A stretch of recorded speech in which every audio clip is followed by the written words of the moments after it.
Dear students, we all know chemistry. Chemistry हर एक जगह है, टेबल, चेयर, फैन, उठना बैठना, हर एक लिविंग बींग्स, इन सब में क्या है, केमिस्ट्री है। आपको ये भी अच्छे से पता है कि केमिस्ट्री कहाँ से ड्राइव हुआ है। केमिस्ट्री एक ग्रीक वर्ड है, केमिया, जिसका मतलब क्या होता था, काला होता था। वहाँ से ये वर्ड ड्राइव किया गया था, केमिया से केमिस्ट्री वर्ड। ठीक है, तो केमिस्ट्री एशियंट इंडिया में केमिस्ट्री को क्या कहा जाता है, रसायन शास्त्र, जो कि बहुत ही अच्छा लगता है सुनने में, रसायन शास्त्र, रास विद्या, रास क्रिया। ठीक है, मॉडर्न इंडिया में तो केमिस्ट्री को कहा जाता है chemistry of molecules and their transformation. ठीक है, उसको क्या बोल दिया उन्होंने, केमिस्ट्री कह दिया। तो केमिस्ट्री में एक इंपॉर्टेंट चीज़ है matter. Matter, you know, everything around us is made up of matters. ठीक है, small amount of atoms, matter, molecule, इन सारी चीज़ों से हमारी जो जितनी भी हमारे पास आसपास का वातावरण है, वातावरण जैसे ऑक्सीजन है, नाइट्रोजन है, जितनी भी गैसेज है, एलिमेंट्स है, धातु है, उपधातु है, मेटेलॉइड्स है, नॉन मेटल्स है, ये सारी चीज़ें किस में आती है, केमिस्ट्री में आती है। केमिस्ट्री से ही हमारी बायो आती है, बायो से ही हमारी फिजिकल साइंस आती है। तो ये सारी चीज़ें आपस में एक इंटरलिंक्ड होती है। ठीक है, तो केमिस्ट्री में इंपॉर्टेंट टर्म है मैटर। मैटर किसको कहा जाता है, anything which has mass and occupy space, उसको क्या बोलते हैं, मैटर कह दिया। जैसे pen, book, water, air and all living beings. Okay, तो मैटर भी दो टाइप के होते हैं, फिजिकल क्लासिफिकेशन और केमिकल क्लासिफिकेशन हम इसकी कर देते हैं मैटर की। On the basis of matter classification, on the basis of physical classification, matter can be defined in three terms: solid, liquid and gases. Solids का मतलब होता है जिसमें definite volume and definite shape होती है, और liquids definite volume but do not have a definite shape is called liquids, and gases neither have a definite volume and nor a definite shape. ठीक है, तो फिजिकल क्लासिफिकेशन में तो हमारे पास इतनी सी टर्म आएगी। उसके बाद आता है हमारे पास केमिकल क्लासिफिकेशन के बेस्ड पे। तो केमिकल क्लासिफिकेशन में सबसे पहले आ गया pure substance, mixture. Pure substances में हमारे पास एलिमेंट्स आते हैं जो कि किससे बने होते हैं, made up of atoms and molecules is called elements. और हमारे पास कंपाउंड्स आते हैं। कंपाउंड्स भी कौन कौन से, ऑर्गेनिक एंड इनऑर्गेनिक कंपाउंड्स। अब मेटल्स की बात करें, हम एलिमेंट्स की बात करें, सॉरी, तो एलिमेंट्स में हमारे पास तीन टाइप्स के होते हैं एलिमेंट्स, जैसे metal, non metal and metalloids. Metals को हम क्या कहते हैं, धातु कहते हैं। नॉन मेटल्स को हम अधातु कहते हैं। मेटेलॉइड्स को हम उपधातु कहते हैं। धातु मतलब जिसमें हमारे पास पॉजिटिव चार्ज होता है, जो कि हमारे पास इलेक्ट्रॉन डोनर होते हैं। डोनर मतलब दान करना, किसी चीज़ को दान करना, डोनेट कर देना। डोनेट करने की पावर किसके पास होती है, मेटल्स के पास होती है। नॉन मेटल्स हमारे पास अधातु आ गए, जो कि हमारे इलेक्ट्रॉन एक्सेप्टर होते हैं और वो इलेक्ट्रॉन्स को एक्सेप्ट करते हैं। उनको क्या कहा जाता है, हमारे non metals. And third one is metalloids, जो कि हमारे पास दोनों electron positive and electron negative वाले चार्जेस कैरी करते हैं। मतलब कि इसमें इलेक्ट्रॉन डोनर भी होते हैं और इलेक्ट्रॉन एक्सेप्टर भी होते हैं। जैसे कि हमारे एलिमेंट की सीरीज़ आती है, ये देखिए, ये सारी जो क्रॉसपॉन्डिंग वाली है, इस तरह से बोरोन, सिलिकॉन, आर्सेनिक, इस तरह की जो सीरीज़ है, ये मेटेलॉइड्स होते हैं। एक इंपॉर्टेंट बात और है, जितने भी हमारे पास D block, S block and F block है, वो सारे क्या होते हैं, मेटल्स में आते हैं। और non metals, metalloids and metal, ये तीनों ही किस में आते हैं, हमारे पास पी ब्लॉक एलिमेंट में आते हैं। ठीक है, नॉन मेटल्स कौन से हो गए, ये वाले, यहाँ से ऊपर कार्बन, नाइट्रोजन, ऑक्सीजन, क्लोरीन, यहाँ से ऊपर वाले हैं जैसे फॉस्फोरस, सिलिकॉन, क्लोरीन, ये कितने हो गए, ये सारे के सारे हमारे पास नॉन मेटल्स की कैटेगरी में आते हैं।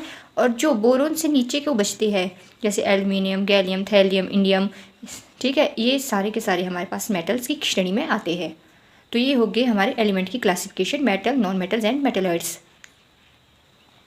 फिर हम बात करते हैं, हमने बोला कि प्योर सब्सटेंसेस को हमने डिफाइन कर दिया एलिमेंट एंड कंपाउंड में। कंपाउंड भी हमने पढ़ ली कि ऑर्गेनिक एंड इनऑर्गेनिक कंपाउंड्स होते हैं। मिक्सचर में हमारे पास टू टाइप के मिक्सचर आते हैं, homogeneous mixture and heterogeneous mixture. और ओके, ठीक है, तो element, compound and mixture, element, compound and mixture. ठीक है, तो हम इसकी डेफिनेशंस को देखते हैं कि एलिमेंट क्या होते हैं, कंपाउंड किसे कहते हैं, मिक्सचर क्या होते हैं। तो element, an element is defined as a pure substance that contains only one kind of atoms. तो एलिमेंट क्या है, सबसे पहले तो हमें पता है कि प्योर सब्सटेंस है। हमने मैटर की क्लासिफिकेशन में देख लिया है कि ये क्या है, प्योर सब्सटेंस है। तो हमें इसमें कोई रट्टा नहीं लगाना है, कुछ नहीं करना है, हमको पता है कि एक प्योर सब्सटेंस है जो कंटेन करता है एक ही काइंड के एटम्स को। ठीक है, तो उसको क्या बोल दिया हमने, एलिमेंट कह दिया। जैसे एग्जाम्पल पे हमारे पास carbon, sulphur, iron, lead, gold, mercury, oxygen and nitrogen, these all are elements. Okay, the number of elements known to date is 115. Of these, 90 occurs in nature in the earth crust and remaining have been prepared artificially through the nuclear reactions. Okay तो जितने भी हमारे पास number of elements आज तक present पाए गए हैं वो है 115 दिखाए शो किए गए हैं, तो जिसमें से कि 90 हमारे नेचर में पाए जाते हैं अर्थ क्रस्ट में, ठीक है। और जितने भी हमारे रिमेनिंग बच जाते हैं वो आर्टिफिशियली प्रिपेयर किए जाते हैं। वैसे तो 118 एलिमेंट प्रेजेंट है आज तक, जो इतनी भी आइडेंटिफिकेशन हो गई है, रिसर्चेज हो गई है, तो 118 तक हो चुके हैं, ठीक है। जैसे 93 से हमारे ट्रांस यूरेनियम एलिमेंट्स आ जाते हैं 93 टू 103 तक, ओके। और 103 से लेकर हमारे जो आगे वाले एलिमेंट होते हैं 103 से 118 तक वो होते हैं ट्रांस लॉरेंशियम एलिमेंट्स, उनको ट्रांस लॉरेंशियम एलिमेंट्स कहा जाता है, ठीक है। तो एलिमेंट की हमने डेफिनेशन देख ली कि element is defined as a pure substance that contain only one kind of atoms which that is known as elements. फिर आता है कंपाउंड। कंपाउंड में भी सेम है कि एक प्योर सब्सटेंस है which can be decomposed into simpler substances by suitable chemical reaction. Simple सी डेफिनेशन अगर हमने इसकी कंसीडर करनी हो तो compound is formed by combining 2 or more elements in a definite ratio by mass. जैसे वाटर का दिया हमने, तो हाइड्रोजन एंड ऑक्सीजन की इसमें रेशियो है 1:8 बाय मास, ओके। तो कंपाउंड ऐसा नहीं है कि डेफिनेशन पढ़ी और उसमें रट्टा मारा हो गया, डेफिनेशन को समझना है। तो कंपाउंड का मतलब होता है कि एक प्योर सब्सटेंस है जो हमारा डिकम्पोज हो जाता है सिंपलर कॉम्प्लेक्सेस या सब्सटेंसेस में, ठीक है। किसके थ्रू? केमिकल टेक्निक्स के through. A compound is formed by combining 2 or more element. Combining होती है इसमें किसकी? 2 और मोर एलिमेंट, 2 या 2 से ज़्यादा एलिमेंट जब आपस में जुड़ेंगे। एलिमेंट जिसमें हमारे पास एक ही काइंड के एटम होते हैं उसको हम एलिमेंट कहते हैं। कंपाउंड जिसमें हमारे पास 2 या 2 से ज़्यादा एलिमेंट जुड़ के एक कंपाउंड बनाएंगे, जैसे हमने वाटर का एग्जांपल दे दिया, या फिर हम इसमें NH3 इसको भी तो बोल सकते हैं, नाइट्रोजन एंड हाइड्रोजन की रेशियो करके हमने इसका बना दिया क्या? कंपाउंड, ठीक है। तीसरी डेफिनेशन जो हमने पढ़ी थी वो थी मिक्सचर। मिक्सचर क्या होते हैं? मिक्सचर हमने अभी क्लासिफिकेशन में पढ़ा, pure substances and mixture. Pure substance में एलिमेंट एंड कंपाउंड जो कि हमने डिस्कस कर दिए। अब हम पढ़ेंगे मिक्सचर। मिक्सचर क्या होते हैं? Mixture are the substances which are made up of 2 or more pure substances. Mixture में यही है कि जो 2 या 2 से अधिक प्योर सब्सटेंसेस से कुछ बनता है सब्सटेंस, उसको हम क्या कहते हैं? मिक्सचर कहते हैं, ठीक है। They can possess variable composition. बस इतना ही है इसकी डेफिनेशन। जैसे हमने एग्जांपल कंसीडर करना हो, curd oil is a mixture of large number of different substances, तो हमने कर्ड ऑयल का इसमें एग्जांपल दे देना है, ठीक है। तो हम अभी तक बात कर रहे थे एटम की, हमने बात की, ठीक है। मॉलिक्यूल की हमने बात की। तो एटम, मॉलिक्यूल, ये एक चीज़ें होती क्या है? तो atom is the smallest particle of an element which can take part in chemical reaction. It may और may not be capable of independent existence. तो मैटर, तो एलिमेंट में हमारे पास एटम की टर्म आई थी। तो एटम क्या होता है? स्मॉलेस्ट पार्टिकल होता है एक एलिमेंट का, जो पार्ट करता है हमारे किसमें हेल्प करता है? केमिकल रिएक्शन में हेल्प करता है करने के लिए। और ये कैपेबल होता भी है इंडिपेंडेंट एग्जिस्टेंस के लिए और नहीं भी हो सकता है, डिपेंड करता है कि उसकी पॉसिबिलिटीज़ क्या क्या है, ठीक है। तो atom is the smallest particle of an element which can take part in a chemical reaction, ठीक है।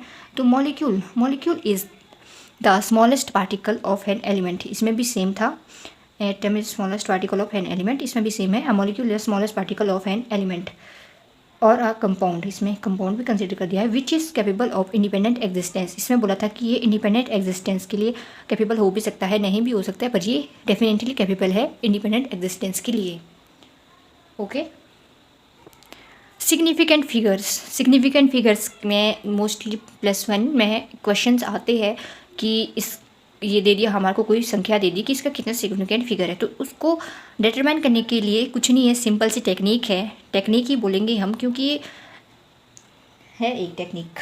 बताती हूँ कैसे। जैसे हमारे पास दे दिया 4.25, ठीक है। इसमें कितने सिग्निफिकेंट फिगर्स हैं? तो इसमें है 3। कैसे है? 1 2 3। ये वाला दे दिया 71.435, इसमें 5 बोल दिया, 1 2 3 4 5। इसमें हमारे पास 3, इसमें 4, पर इसमें हमारे पास बोल दिया 3।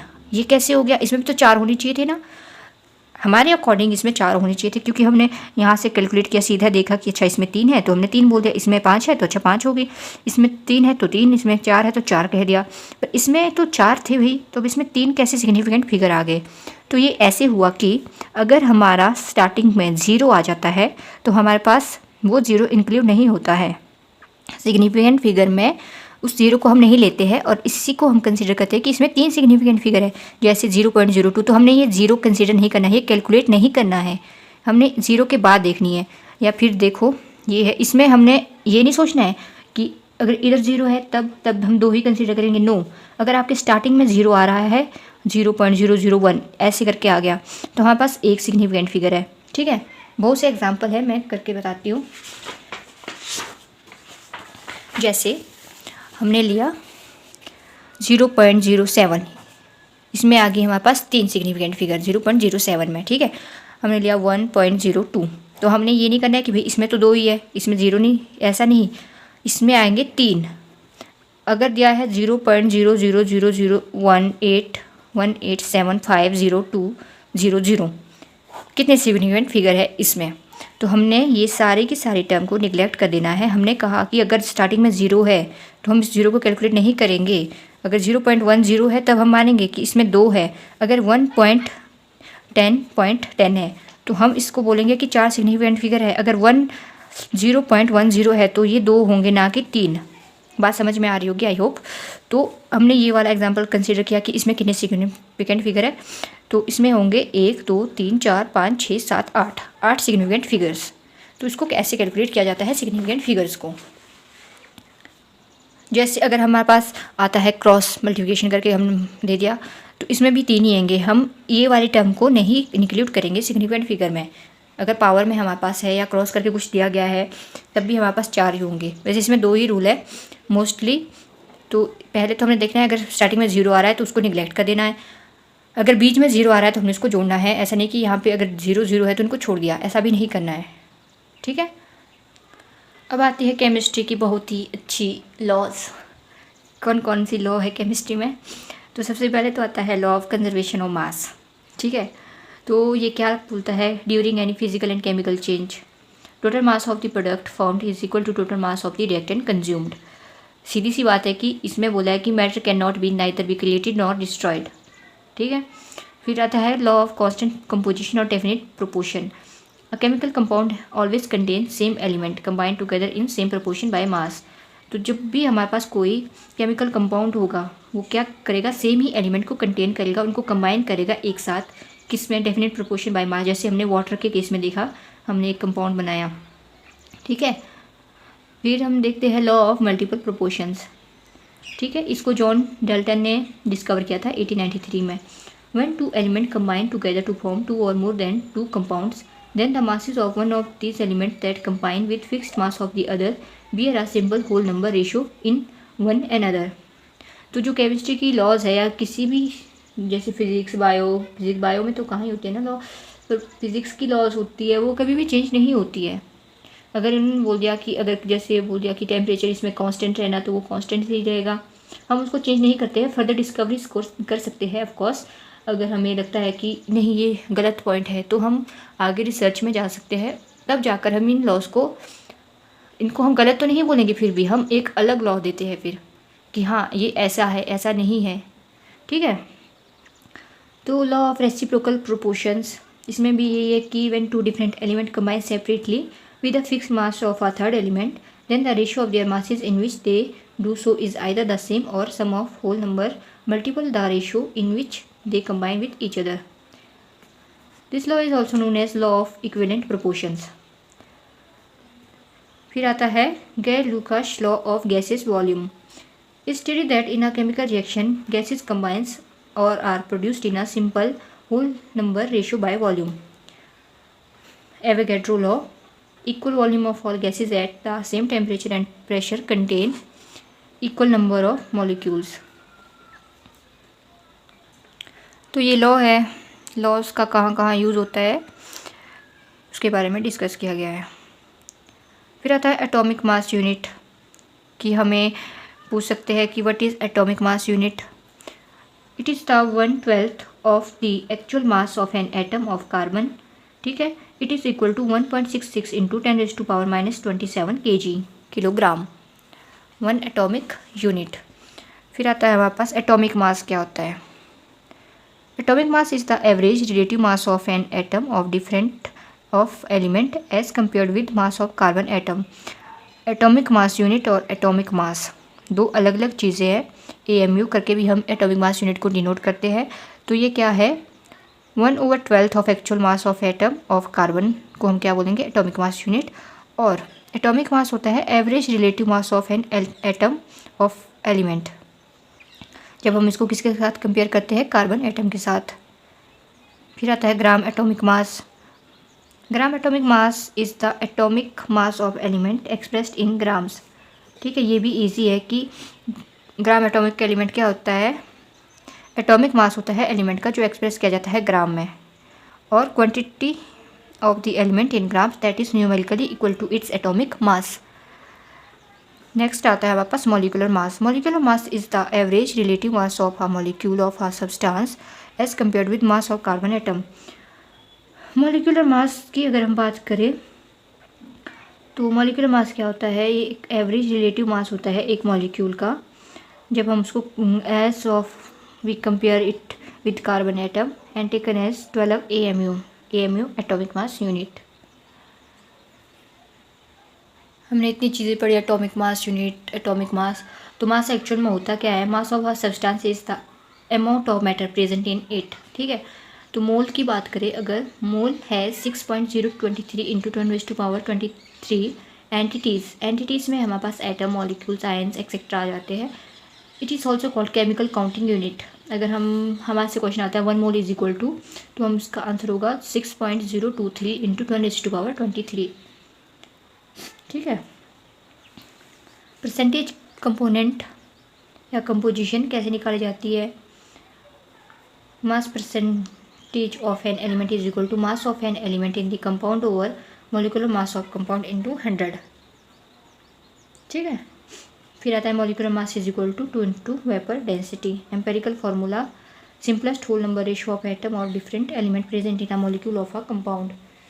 मॉलिक्यूलर फार्मूला कैसे, हम अगर हमने मॉलिक्यूलर फार्मूला निकालना हो किसी भी एलिमेंट का या कंपाउंड का, तो हम कैसे करेंगे, an empirical coefficient is equal to molecular mass over empirical formula mass. Molarity, ये तो यही है कि the number of moles of solute dissolve per litre of solution, it is expressed in as molar, हम इसको m से भी denote करते हैं। It changes with temperature because the volume of solution changes with temperature. ये important term है कि जो हमारी मोलैरिटी है वो चेंज हो जाती है किसके साथ, जब हमारा टेम्परेचर चेंज होता है, क्योंकि वॉल्यूम ऑफ सॉल्यूशन भी हमारे पास चेंज हो जाती है। जैसे हम टेम्परेचर इंक्रीज़ करते हैं, डिक्रीज़ करते हैं, तो ये भी चेंज हो जाएगी। Normality is the gram equivalent of solute per litre of solution. Normality is the number of gram equivalent of solute per liter of solution. Molality is the number of moles of solute per kg of solvent. Molarity equation M1V1 is equal to N1 is equal to M2V2 over N2, and normality equation is equal to N1V1 is equal to N2V2. Mass percent होता है mass of the solute over mass of the solution into 100। हम ऐसे करके इसको calculate करते हैं mass percent को। Mass percent is equal to mass of solution, mass of solute over mass of solution into 100 is called mass percent. ठीक है, mole fraction is defined as the ratio of number of moles of a component to the total number of molecules present in the solution. कुछ formulas है, जैसे number of moles हम कैसे निकालते हैं। ठीक है, तो नंबर ऑफ मोल्स निकालने का फॉर्मूला है वेट ऑफ सब्सटेंस, किसी सब्सटेंस का वेट लेना है और उसको डिवाइड कर देना है मॉलिक्यूलर मास से, जो उसका मॉलिक्यूलर मास होगा। ठीक है, तो निकल जाएगा हमारे पास नंबर ऑफ मोल्स। ठीक है, number of gram molecules of the mole और मोल मॉलिक्यूल्स कैसे निकालते हैं, mass substance is gram over gram molecular mass. ठीक है, परसेंटेज हमने बोला अभी निकाला था, तो mass of solute over mass of solution into 100, या फिर मास परसेंटेज भी इसे कंसिडर किया जाता है। मोलैरिटी अगर हमने निकालनी हो तो weight of solute over molecular weight of solute into 1000 over volume of solution in millilitre. Molarity में वही होता है कि weight of solute over molecular weight of solute into 100 over weight of solvent.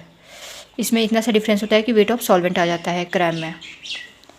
ठीक है, मेटेलॉइड्स की बात करें तो मेटेलॉइड्स आर द एलिमेंट्स, वो तो हमें मालूम है कि एलिमेंट के टाइप में आता है metalloids, which has properties common with both the metals and non metals, जैसे कि आर्सेनिक, बिस्मिथ हो गए, सल्फर भी आता है इसमें। Einstein mass energy relationship is equal to mc², इस तरह से लिखा जाता है। ठीक है, मोलैरिटी पढ़ लिया हमने, नॉर्मेलिटी भी पढ़ दिया, एटॉमिक मास यूनिट भी पढ़ दिया ग्राम की। ग्राम एटॉमिक मास यही होता है कि atomic mass of element expressed in gram. ठीक है, STP क्या है? STP को हम कहते हैं standard temperature and pressure. It is also NTP और नॉर्मल टेम्परेचर एंड प्रेशर। तो standard temperature and pressure STP जो होता है हमारे पास 273 इसमें केल्विन टेम्परेचर होता है, और प्रेशर हमारे पास 760 mm मर्क्यूरी